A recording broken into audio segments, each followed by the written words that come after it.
তাহলে এবার আমরা কি করতে চলেছি, আমরা করতে চলেছি ইলেকট্রোকেমিস্ট্রির one of the most graded, অনেকেই ভয় পায়, that is Nernst equation. So Nernst equation ভয় পাওয়ার কিচ্ছু নেই, এটা আমি বলে দিচ্ছি। নেক্সট অ্যাপ্রক্সিমেটলি বেশিক্ষণের লেকচার এটা হবে না, max to max 30 minutes. So 30 minutes লাগবে না, 30 মিনিটস 15 থেকে 20 মিনিট, চলো 15 to 20 মিনিটসে আমরা নানস্ট ইকুয়েশন কমপ্লিট করবো। And you will be absolutely thorough with the equation first. ইকুয়েশনটার সাথে আমাকে আগে থরো হতে হবে, তারপরে আস্তে আস্তে নিউমেরিক্যাল করলে আরো বেটার হয়ে যায়। সো ইকুয়েশনটা আগে আমাদের করতে হবে। চলো, ননস্ট equation.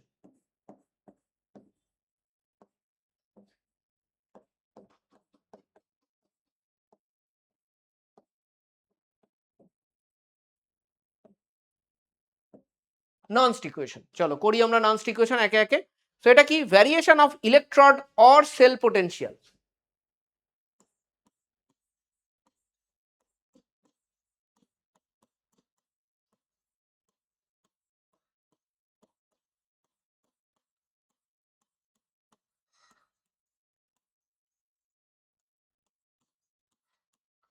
Potential,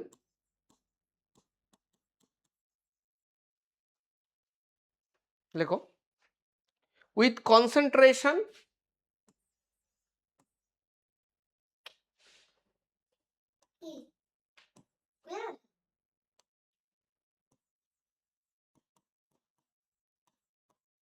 with concentration or partial pressure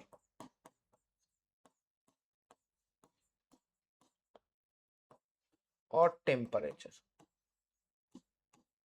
তো টেম্পারেচারটা দেখো, নর্মালি আমরা ননস্ট ইকুয়েশনে চেঞ্জ করি না, টেম্পারেচারটা আমরা ওই 25°C রাখি, ঠিক আছে নর্মালি। কোথাও যদি অন্য কিছু দিয়ে দেয় তখন আমাকে ইউজ করতে হবে, ঠিক আছে, এটা মাথায় রেখো, মাথায় রেখে আমাদের এগোতে হবে। আচ্ছা চলো একটা সেল রিয়াকশন নিই সবার আগে, ননস্ট ইকুয়েশন করার আগে, ঠিক আছে, আরামসে করবো আমরা ধীরে ধীরে।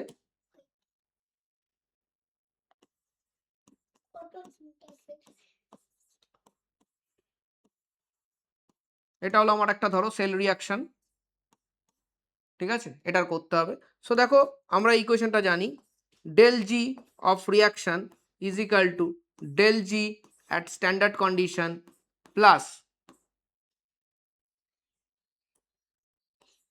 2.303 আরটি লগ কিউ। কিউ মানে কনসেন্ট্রেশন কোশেন্ট আমরা জানি, এবং কিউ কখন কে হয়ে যায়, যখন তোমার আমার এটা ইকুইলিব্রিয়ামে রিচ করে যায় তখন কিউ কি হয়ে যায়, কে ইকুইলিব্রিয়াম, তাই তো। আচ্ছা এই যে কেটা লগ লিখেছো মানে কি, এখানে বেস কিন্তু 10, লগ লিখেছো মানে এখানে base 10। Now what is del G R, del G R হলো minus N F E cell is equal to minus N F E not,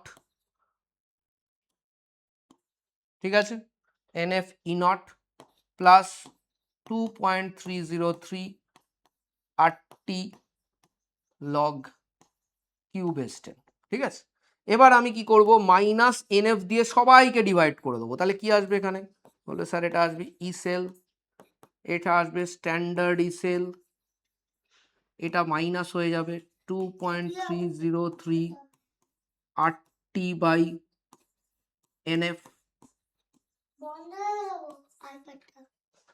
log Q, ঠিক আছে, বুঝতে পেরেছো এটা, দেখো সবাই,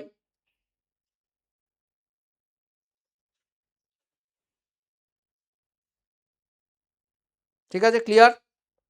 এই যে জিনিসটা আমরা পেলাম এটাই ননস্ট ইকুয়েশন। এত নাটক যে কেন ননস্ট ইকুয়েশন নিয়ে সেটাই তাহলে বোঝা যাচ্ছে না, তো একদম ইজি জিনিস, একদম এইটুকুই হলো ননস্ট ইকুয়েশন। ননস্ট ইকুয়েশন আমরা ডেরাইভ করে দিয়েছি, ঠিক আছে।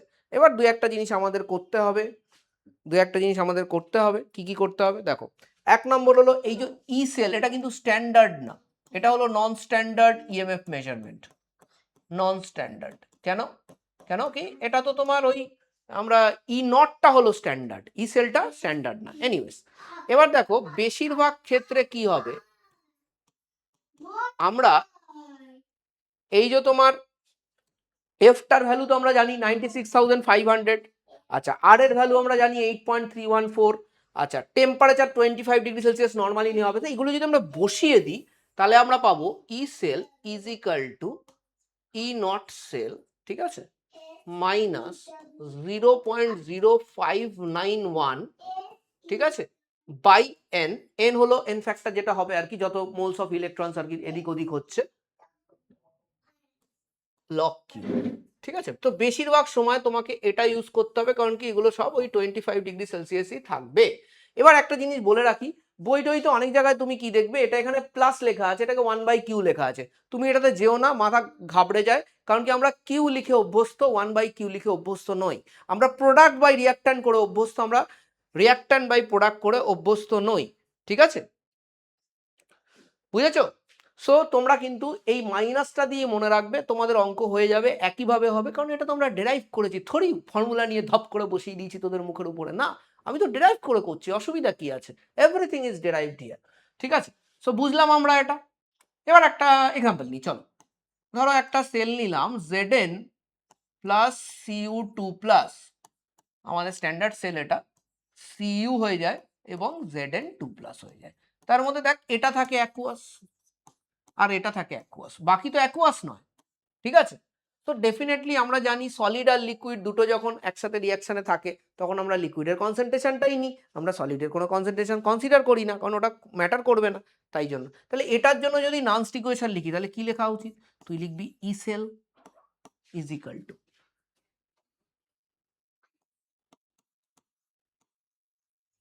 ই naught cell minus 0.0591 divided by কটা ইলেকট্রনের গল্প, দুটো ইলেকট্রনের গল্প, লগ কিউ মানে প্রোডাক্ট বাই রিয়াক্ট্যান্ট, তার মানে Zn2 প্লাসের molar concentration divided by Cu2 প্লাসের মোলার কনসেন্ট্রেশন, অ্যাক্টিভ মাস যেটা হয় সেটা, ঠিক আছে। সো এই হলো তোমার নানস্ট ইকুয়েশন এটার জন্য, সেটা কিভাবে লিখতে হয় সেটা শিখে গেল, দেখো একটা বোর্ডেই শেষ হয়ে যাবে নানস্ট ইকুয়েশন, বেশি কিছু নেই, প্র্যাকটিসটা মেন ইম্পর্টেন্ট জিনিস নানস্ট ইকুয়েশনে।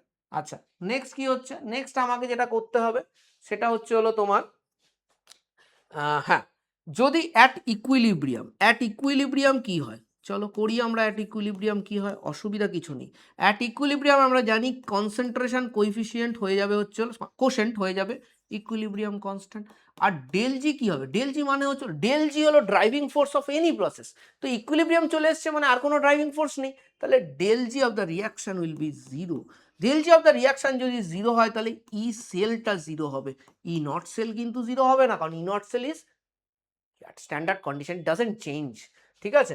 সো ই নট সেল কি হচ্ছে, তাহলে এইটাতে যদি বসিয়ে দাও E cell is equal to zero, তাহলে দেখো ই নট সেল যেটা আসবে that will be coming out as 0.0591 by N log Q, ঠিক আছে। দেখো কত ইজি হয়ে গেল, এটা কিন্তু আর কিউ থাকবে না, এখানে একটা মিস্টেক হলো আমার, এটা কি আর কিউ থাকবে না, এটা কিন্তু আর কিউ থাকবে না, 591, এটা হয়ে যাবে লগ কিউ এর জায়গা হয়ে যাবে ইকুইলিব্রিয়াম কনস্ট্যান্ট, ঠিক আছে। সো অনেক সময় ই নট সেল দেওয়া থাকবে, ইকুইলিব্রিয়াম কনস্ট্যান্ট বার করতে হবে, ইকুইলিব্রিয়াম কনস্ট্যান্ট দেওয়া থাকবে, ই নট সেল বার করতে হবে, তখন কিন্তু এই ইকুয়েশনটা খুব কাজে লাগবে। সো এটা কিন্তু অবশ্য করেই তোমরা মাথায় রাখবে, ডেরাইভও করে নিতে পারো, কিন্তু তোমাদের টাইম কনস্ট্যান্ট একটা আছে, তাই জন্য আমি বলছি মাথায় রাখতে, ঠিক আছে। সো এই ছিল নানস্ট ইকুয়েশন, খুব বেশি হলে আমার যদি খুব ভুল না হয়, হ্যাঁ, it is almost just like not even 9 minutes, 9 মিনিটে আমাদের নানস্ট ইকুয়েশন কমপ্লিট হয়ে গেল, ঠিক আছে। এইবার আমাদের কত কোশ্চেন তুমি প্র্যাকটিস করছো তার উপর ডিপেন্ড করছে whether you are going to conquer this chapter or not, ঠিক আছে, হ্যাঁ, whether you are going to conquer this chapter, নাকি এই চ্যাপ্টারটাকে আমরা কনকার করতে পারবো না। তা আমার মনে হয় তোমরা অলরেডি অনেকটা পড়ে ফেলেছো, এরপরে প্র্যাকটিস করাটাই মেন ইম্পর্টেন্ট জিনিস। Thank you very much.